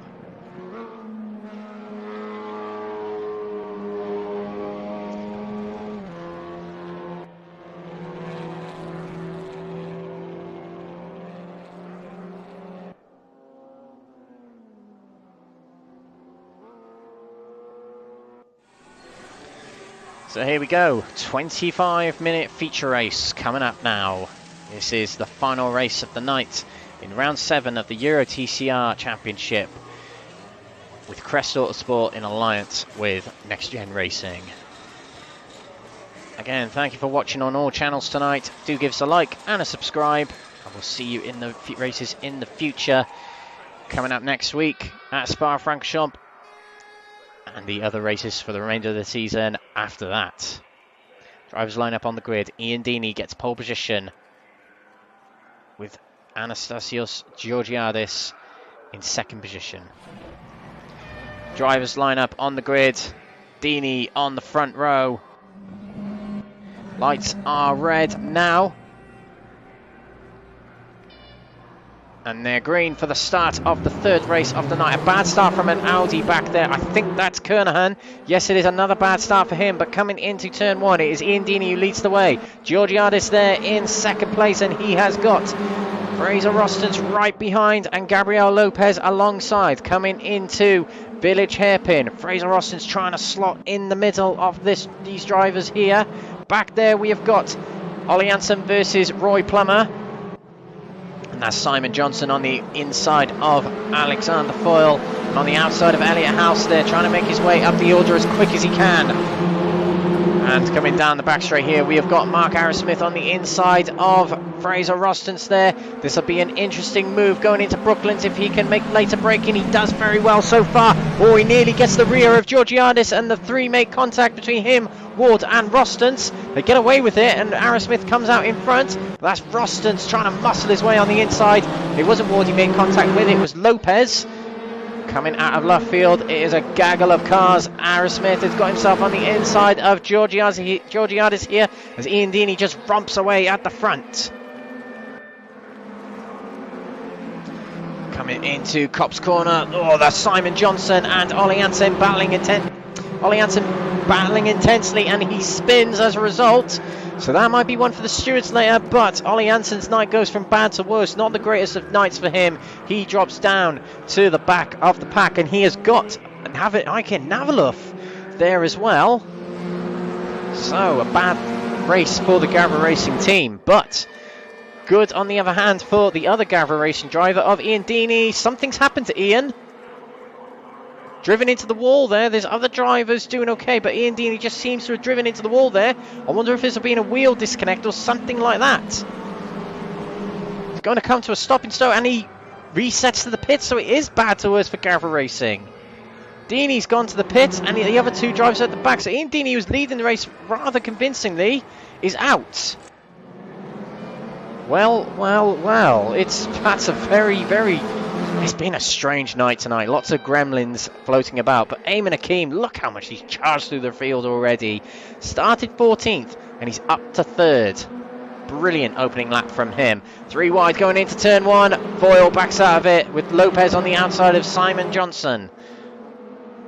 And Fraser Rostons trying to hunt down Mark Arrowsmith, who has led his first lap in the Crest Autosport RaceRoom Leagues in alliance with NXTGEN Racing. So that deserves congratulations on its own. Arrowsmith stays ahead of Rostons for the time being, but Rostons 3rd on the grid in race 1 through qualifying, so certainly got to say he's got some pace on Arrowsmith. But catching's one thing, passing is another. Arrowsmith, as we saw in race 2 and other races this season, he makes it very difficult for other drivers to get past him, as Rostons tries to find the inside via the undercut at Luffield there. All this is allowing Eamon Hakeem to catch up. This is Eamon Hakeem's view of the 2 drivers ahead. Eamon Hakeem, rather unlike him, hasn't picked up a win yet tonight. But there's a lot of the race to go. As we see this man try and close in to the Malaysian driver. David Kernahan battling with Roy Plummer here. Kernahan's had a decent night in regards to race 2, getting himself into the top 8, and he's now back into the top 8 here. 8th place for him, getting past Roy Plummer. And the top 3 real close together. Eamon Hakeem with a big run coming out to the hangar straight here. Fraser Rostons right behind. Fraser Rostons coming into Stowe Corner. Eamon Hakeem stays behind Rostons for the time being, and Arrowsmith stays ahead of Rostons. Into Club Corner. Keep it nice and tight on the inside there. Roston's trying a bit of an undercut here, wasn't enough to get on the inside, and he's equally trying to defend from Eamon Hakeem, who finds the outside. He's got himself alongside. Roston's giving room, but he's able to tuck back in front with a bit more speed down this straight. Roston's had a bit of a twitch at the front end there, coming through Abbey Corner there, and that will allow Eamon Hakeem to get a run coming towards the Village hairpin.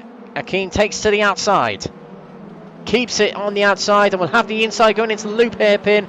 Nicely executed move so far from Eamon Hakeem as Fraser Roston gets a good run round the loop, hangs on to the outside, so he's not giving it up just yet. Very, very well held from Fraser Roston to keep second place in contention for himself.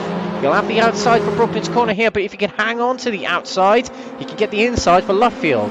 Silverstone's very much a track like that, where if you have the inside for one corner, you don't for the next. But Eamon Hakeem got it up the inside and passed. A little bit of contact between the two of them. Roston's hanging on desperately to the outside at Luffield here, but the corner's just too long, and he'll have to tuck back in behind the Alfa Romeo driver. And now he'll set his sights on Mark Arrowsmith up front.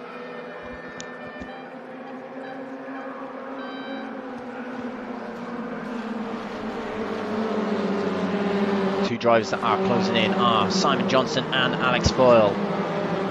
They'll be conscious of Eamon Hakeem up there, not wanting to let him get away too much. Rostons. Oh, he goes very wide at Maggots there, does Fraser Rostons, and that'll allow Alexander Foyle to close in. They come onto the hanger straight, not too much lost for Fraser Rostons there. A little bit of time to be fair.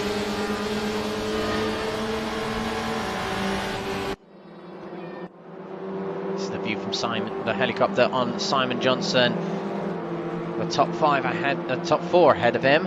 Oh, Simon Johnson went too deep into that corner. That'll allow Jeff Perkis by, and that'll lose a lot of time for Simon Johnson on the cars ahead. Simon Johnson, our winner of race one today. Two different winners so far, both Brits. Mark Arrowsmith currently leading this race. He's led 3 laps of this race so far, but he's now under attack from Eamon Hakeem, the leader of the championship. The man who has won 11 races so far this season takes the outside. Similar move to that of what he tried on Fraser, and Mark Arrowsmith was able to hang on to it, however, and Roston has closed back into the Malaysian driver. Arrowsmith hugs it tight on the inside of the loop there. The Wellington straight. That Honda is very, very good coming out of the corners. Got one of the best diffs of all the TCR cars, and he's able to get out that corners powerfully.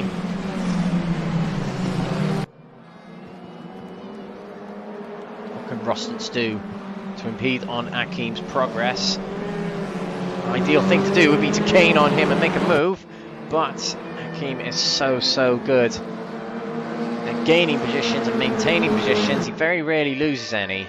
It is why he's leading the Forever Forward standings, coming into tonight's round with 68 places gained throughout the season.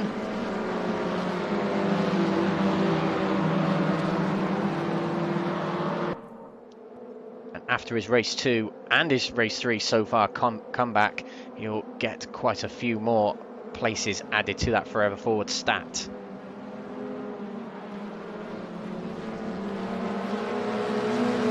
Move from him yet, but he runs very wide there coming out of Beckett. He did look like he went off track, but he's had a good run. Mark Arrowsmith takes to the inside already to defend.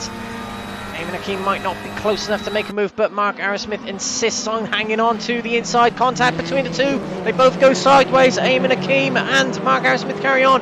That's Fraser Rostons trying to get in the middle of them. Arrowsmith slows up and is dropped to 4th. He's now under trouble from Simon Johnson, but this puts Eamon Hakeem into the 1st position.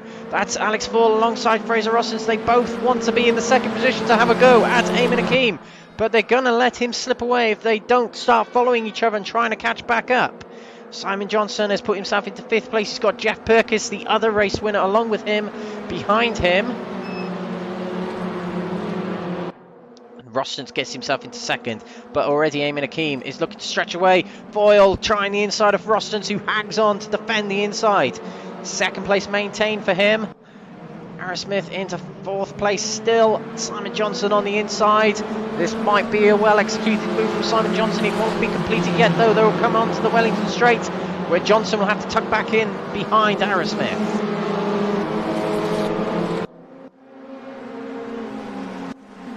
Nearly a second between Hakim and Rostons already. Rostons broke a little bit too late there going into Brooklands. Trying desperately to get back up with the Alfa Romeo driver.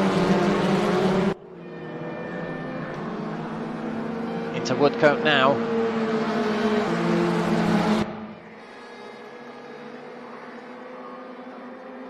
Now Aerosmith did lose the lead on that previous lap, but he'll try to keep up with these guys to try and contend for 2nd place.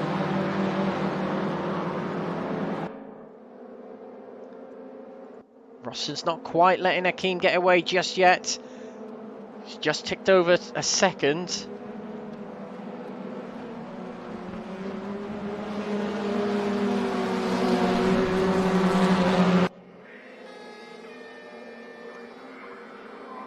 Down the Hangar Straight, Rostons is behind by a second now, so Hakim just stretching away little by little as this lap has gone by. Rostons has also got Alexander Foyle to worry about in the Ivan Muller livery there.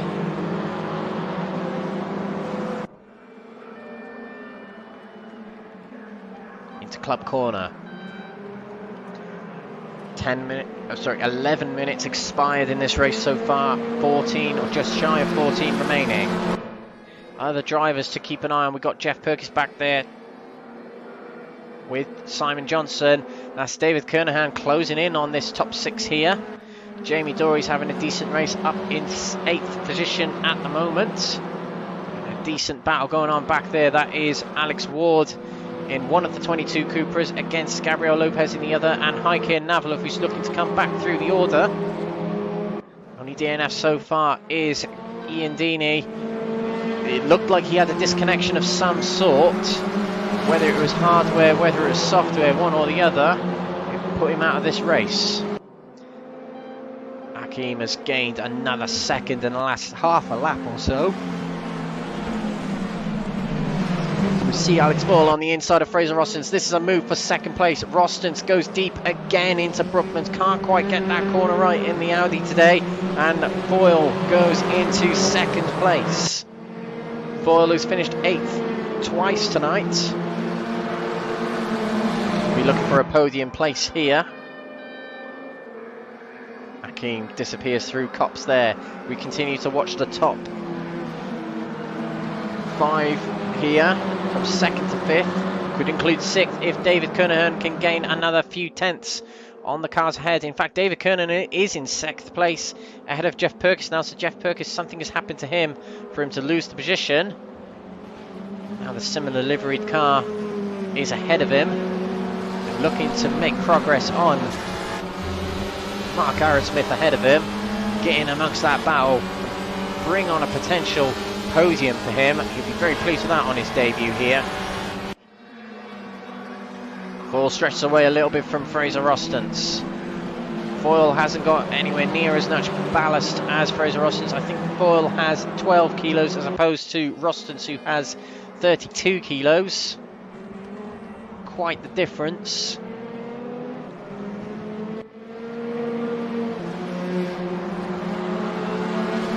Rostons holds the final step of the podium at the moment. That's where he finished, well, where he's supposed to finish in race 1, but he got 2nd in the end.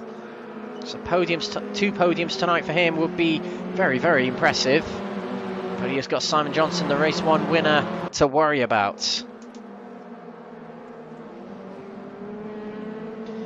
Into Village. No moves yet from these drivers. Jeff Perkins trying to find a way past David Kernahan, but can't quite yet. Kernahan has safely caught up to Mark Aerosmith. Rostons went very wide coming out of the loop there, and that allows Simon Johnson to get up behind him. This is the view from Johnson in the Hyundai here. Looks to the outside. He'll back off a little bit to try and move away from Brooklands. Perhaps Johnson isn't quite as comfortable as Rostons on getting late on the brakes into Brooklands. He hooks it up on that inside curb to rotate it round the corner. Now now coming out of Luffield here, up towards Woodcote. Mark Aerosmith hanging on very well here. As I said, he's been one of the biggest improvers this season. He's in there and battling amongst the top 5 now. I think all that needs to be fixed with Aerosmith is qualifying performance, get himself higher up the grid, and he'll be in amongst battling these drivers, as we're seeing here right now, and we saw it in race 2 as well as Elliott House. We're seeing great resilience from him battling with these drivers at the front here. Not afraid to get his elbows out, not afraid to get a bit of argy-bargy on, which is half inevitable in touring cars, as long as it's done fairly and not highly destructive to the other driver. I guess that's the safe way of saying it.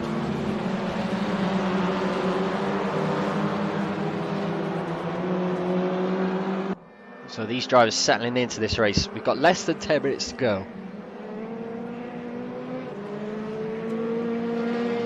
Tyres past 15 minutes, which means they will now start feeling much worse than that they were in the first 2 races. We usually see this point in the race there are a lot less do or die moves from these drivers, as they are conscious of the grip on the tyres.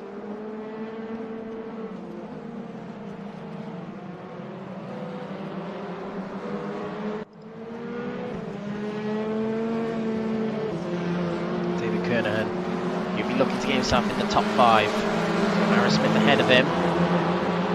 Alex Ford driving a very good race here. 2nd place for him, getting himself into that position early on in this race.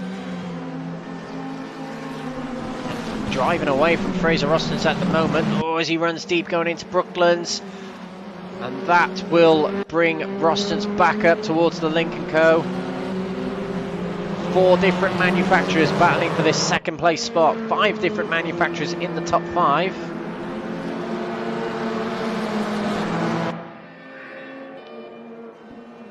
So Foyle has dropped away more from Eamon Hakeem and has lost a bit of time to Fraser Rostons through his mistake through Brooklands. It wasn't enough for Rostons to make a move there and then. Taking a ride on board with Fraser Austin's through Maggots, and now Beckett's slowing the car down more and more as he comes through the complex, taking much different lines to Alex Foyle. 3rd gear up to 4th, will follow the slipstream down towards Stowe Corner.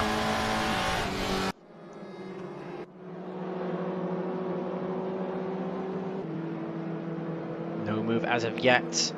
Simon Johnson did gain a little bit under braking there on Fraser Rostons. The 3 that close together, just over a car's length between them.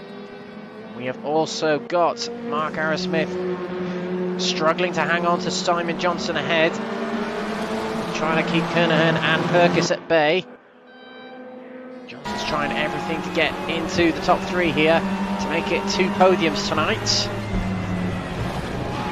Fraser Rostons in 3rd place at the moment, will make it 2 podiums for himself as it stands.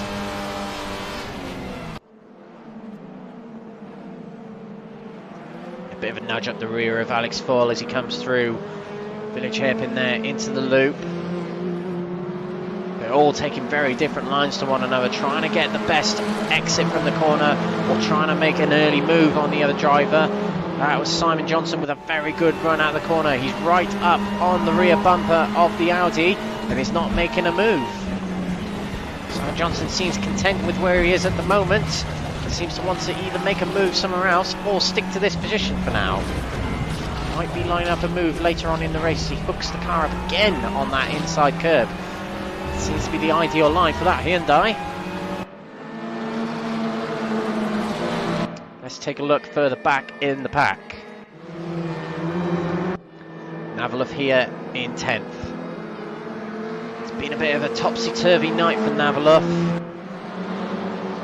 A lot of contact involving him in race 2.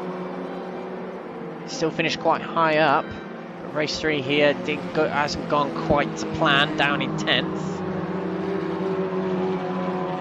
Midori with a good charge up to 8th at the moment. He is ever so slightly closing in on the drivers ahead. He'll want these guys to battle a little bit more so he can close in more.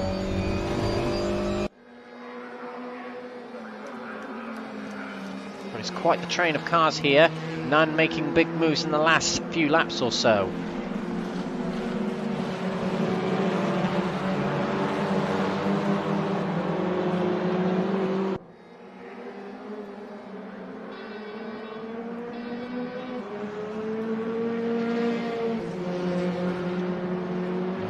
Moves yet from Rostons. They've stretched away a little bit from Simon Johnson on that lap. Half a second clear isn't much granted, but that little bit of breathing space will ease Fraser Rostons' mind a little bit. It means he's got more window to try a bit more risky moves on Alex Fall ahead, as he does try to take to the outside of Alex Fall. Has he hang on to the inside? Yes, he has. He'll have the inside for the loop hairpin here. Foil goes wide. Rostons has got his nose ahead as we come onto the Wellington Straight. He has not yet found his way in front. Alex Fall still has his car alongside Rostons, who's slower on the straights due to his ballast. But later on the brakes will go Alex Foyle. He's broke too late. Simon Johnson trying to take advantage of both of them. Gets himself into 3rd place. Yes, he does. Alex Foyle is now stuck alongside Mark Arrowsmith. Drops to 4th place just for braking too late for that one corner. So Rostons and Johnson now find themselves in a high position. Johnson finally gets himself into the podium spot. But Foyle will have to fight back now. And now Arrowsmith has a chance to get a position up, with Foyle right ahead of him now. Cut through Copse Corner. Great corner, very, very fast corner where you're threading the eye at the needle when it comes to track limits. Arrowsmith backs off a little earlier than Fall, who goes almost sideways through Maggots there into Beckett's. Mark Arrowsmith will try a later attack on Alex Fall, a later apex, therefore much better acceleration from the corner.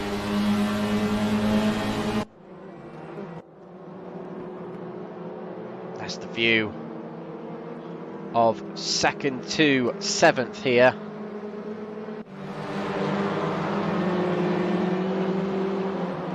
Rostons will be pleased with his performance tonight in 2nd place there.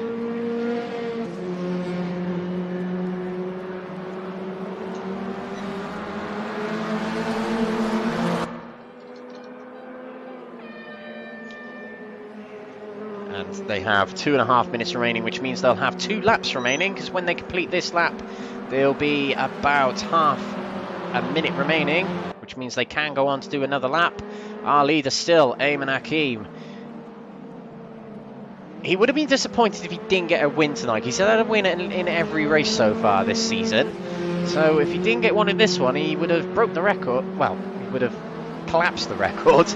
But out in front by a long distance, doing very, very well. Rostons goes to defend the inside at Brooklands. He knows, he probably should know though, Simon Johnson doesn't go for moves on the inside of Brooklands.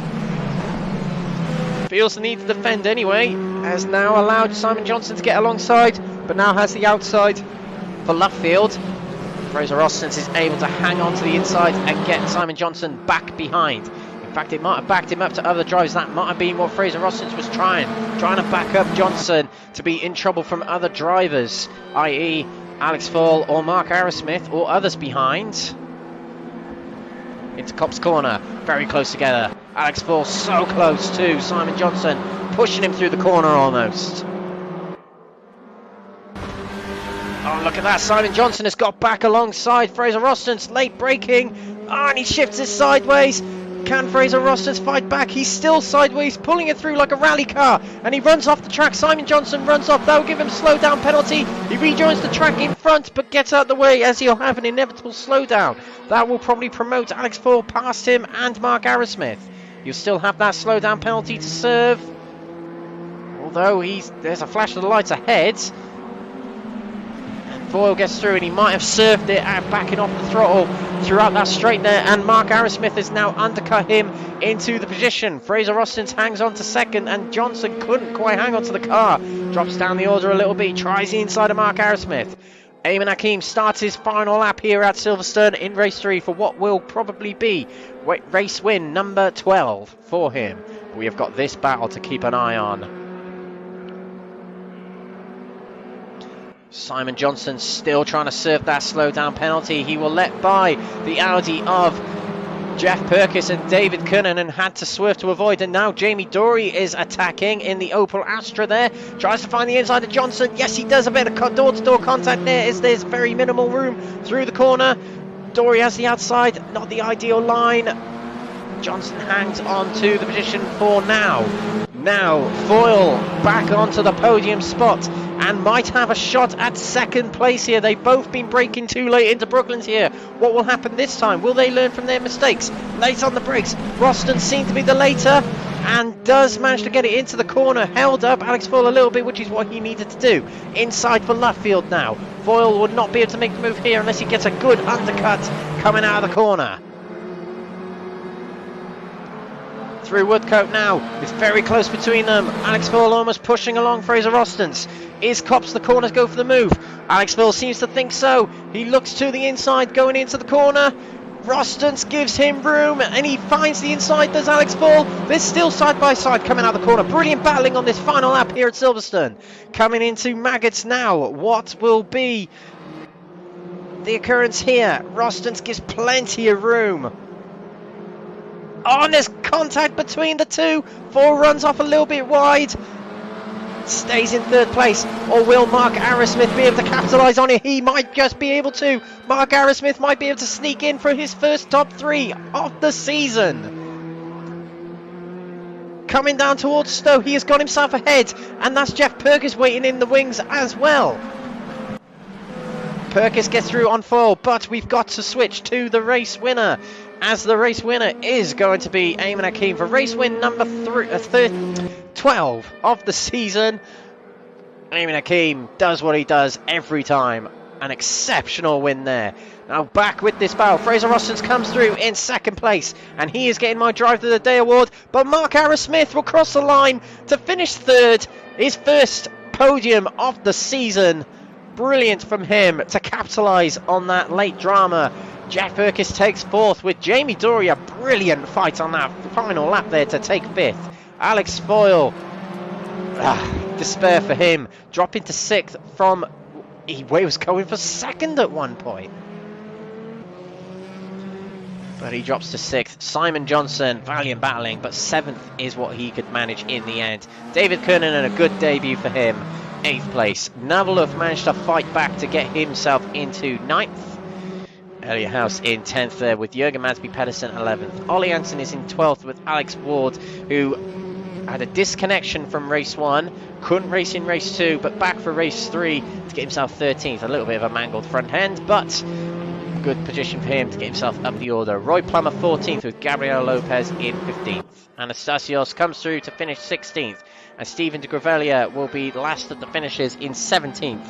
Ian Deeney with the DNF. But this is our race winner, Eamon Hakeem. He won race 3. Race 2 was won by Jeff Purkis. Race 1 was won by Simon Johnson. And our lovely stickers, Driver of the Day award goes to Fraser Rostons. Brilliant race 1. Battled hard in race 2, despite the bad start, and a good race 3 to finish second. And an additional congratulations to Mark Arrowsmith for his first podium in Crest Autosport and Next Gen Racing history for him. But Eamon Hakeem takes the final race win of the night with Rostons in second, Arrowsmith third. Purkis takes fourth with Dory in fifth.